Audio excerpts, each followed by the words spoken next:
Hey, what's up, guys? It's Richard here. Wanted to do a quick live before the day's over. I'm trying to do one live every day to try to get my expand my reach and reach out to more people and help more people.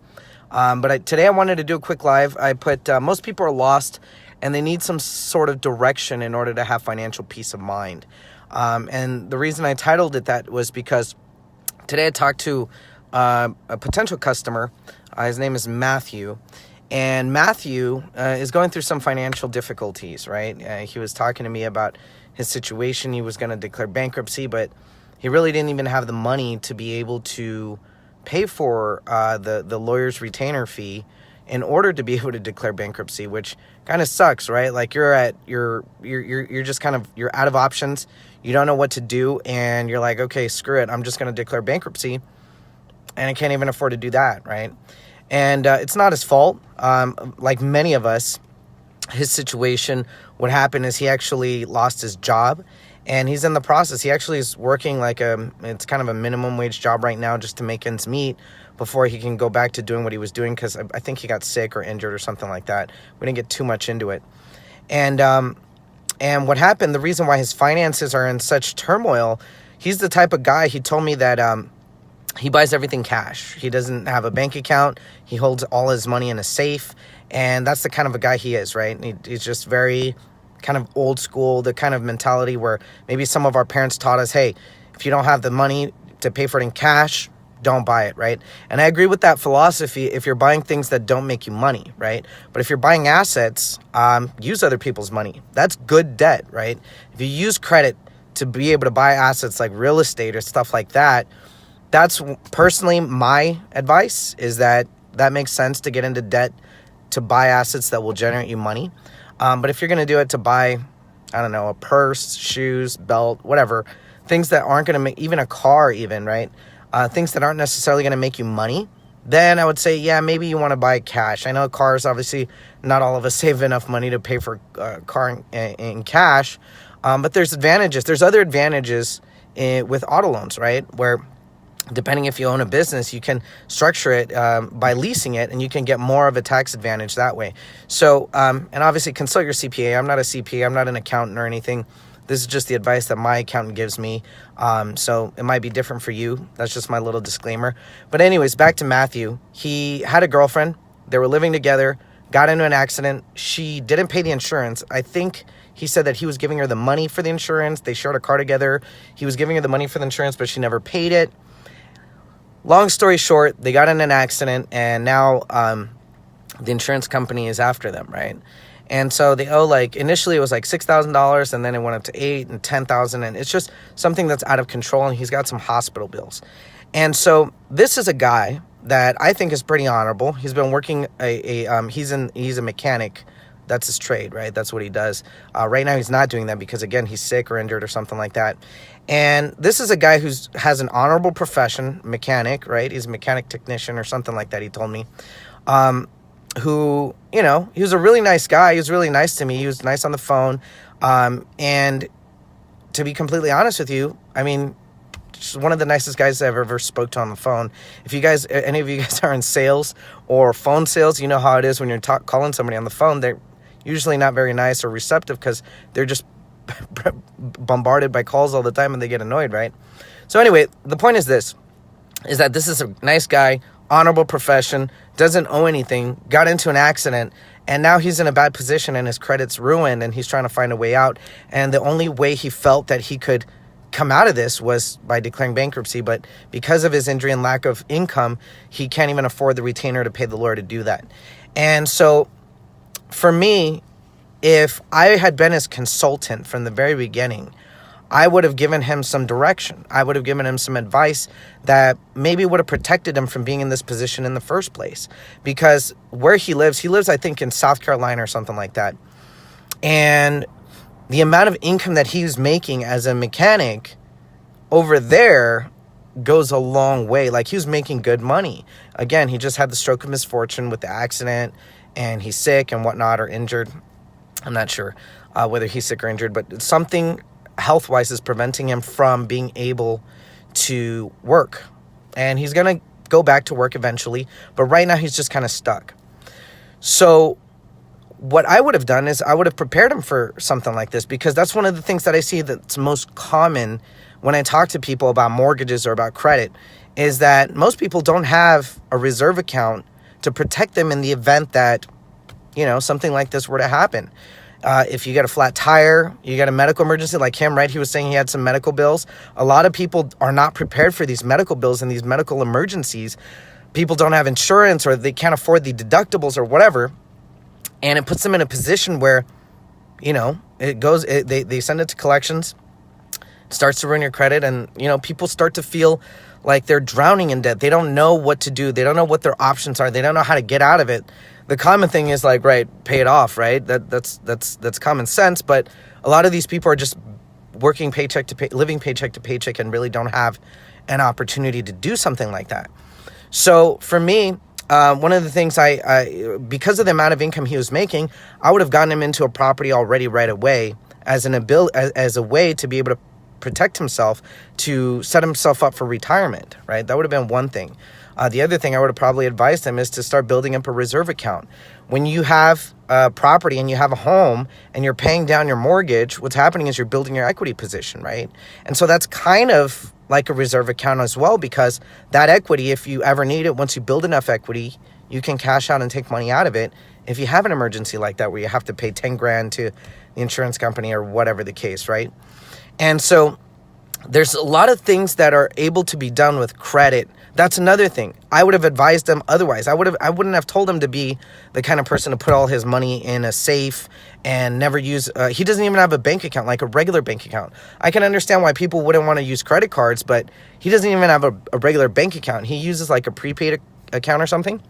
And nothing wrong with that. Like, I get it. A lot of people don't trust banks. They don't trust financial institutions with good reason. It's not your fault. At the end of the day, I mean, what happened with the mortgage crisis and all that, it's hard to trust. And more recently, Wells Fargo was doing all kinds of crazy stuff that they were in the news for. And this was a couple years ago, I think, but that's the most recent thing that comes to mind. It's not our fault that we don't trust financial institutions. But at the same time, I think the lack of trust comes from ignorance. A lot of us are ignorant. A lot of us don't know. And when we don't know, we're scared. And it causes us to behave in a way where, if you're scared, what do? You want to protect yourself. You want to protect your family, your the people that you care about. And so for him, that was his way to protect himself and his family is, I'm not going to put money into the bank. I'm not going to get credit cards. All my money is going to go in my safe. It's all cash. If I can't afford it, I'm not buying it. That was his survival mechanism. And the reason why he went this route and now he's in this predicament is because he didn't have somebody to educate him and give him the direction. Again, not his fault, not any of our faults, because we don't get this training in school. We don't get this training from our parents, really. Our parents try to teach us what they know from experience and stuff like that. If you're like me, who have immigrant parents, I'm at a little bit of a disadvantage because they have to learn the culture, the language, and they have to learn all the little nuances and laws and things, all the tools that are available to them to be able to leverage, like credit, like real estate, like how to get more tax advantages or financing and all that different stuff that, if you're an immigrant, all that stuff is foreign to you on top of learning the culture, the language, customs, and all that other stuff, right? So basically my point is this, is that I wholeheartedly believe the reason why I started my consulting firm is because I wholeheartedly believe that if people just had a little bit of direction, a little bit of education in terms of finance, it would put them in a much better place and give them some financial peace of mind. One thing I would have been working on with this individual, Matthew, I would have told him, hey, let's build your credit. Let's get you to a top tier credit level.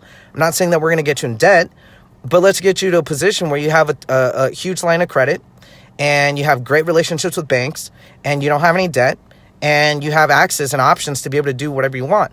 And most people don't do that, or he's not doing that because he's afraid, again, because he doesn't know. And when I say people are ignorant, or that most of us are ignorant, I hope people don't take that negatively. I don't mean that as an insult. I think everybody's ignorant at something, right? I'm ignorant about a lot of things. Like, I'm not a big team sports guy. So, I mean, I like football, but other than that, I mean, I don't really know too much. And then everybody's talking about basketball right now. And I'm kind of like, hey, how does it work? And whatnot, like the finals and stuff like that. Or whatever, right? Everybody kind of has their thing that they don't really care about or they're ignorant about. And finances, I find that for the vast majority of people, most of us are ignorant about it. That's why it's called the 1%, right? That only 1% of the population is really, really wealthy, while 99% of us are struggling because we don't understand. The metaphor that I use is kind of like this. It's like, imagine if you were playing baseball, but you don't know the rules to baseball. You know the rules to soccer. So you come play baseball with soccer rules. You're obviously not going to win. You're not going to make it happen, right?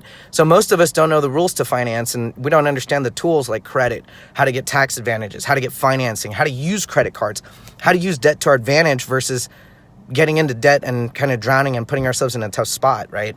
So anyways, guys, that's my little rant in regards to people needing a little bit of direction. And that's basically, in summary, what I do is I give people direction. I give people blueprints. I give people plans to be able to improve their financial picture.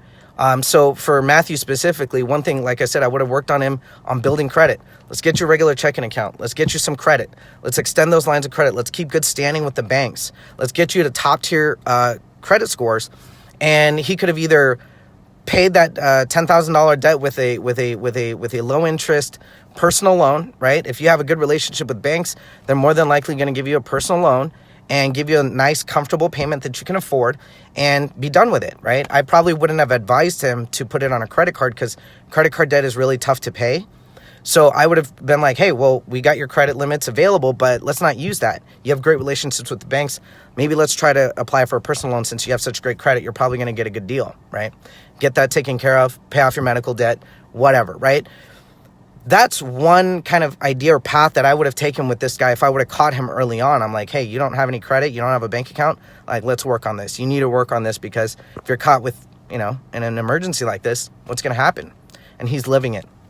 So anyways, guys, if any of you guys are interested in talking about credit or mortgages, right? You want to buy a house or refinance a house. Right now, rates have actually dropped lower. They're almost approaching the low rates that they were back in 2016 when Trump was first elected. That's the lowest that they've ever been, and they're starting to approach that level. So if you're looking to purchase or you're looking to buy a home, I would say now's the time because rates haven't been this low in a really long time. So it's been like 3 years, right? 3 years since Trump has been elected. So if that's something that you're looking to do, hit me up. Let's look at your situation. Or if you feel like your credit's holding you back or you have a tax issue or whatever, hit me up. I have partners that are experts in credit and tax resolution, student loans, anything that you feel is holding you back, just talk to me. Schedule an appointment on my website, shoot me a DM, email me, or call me directly, and we'll figure something out.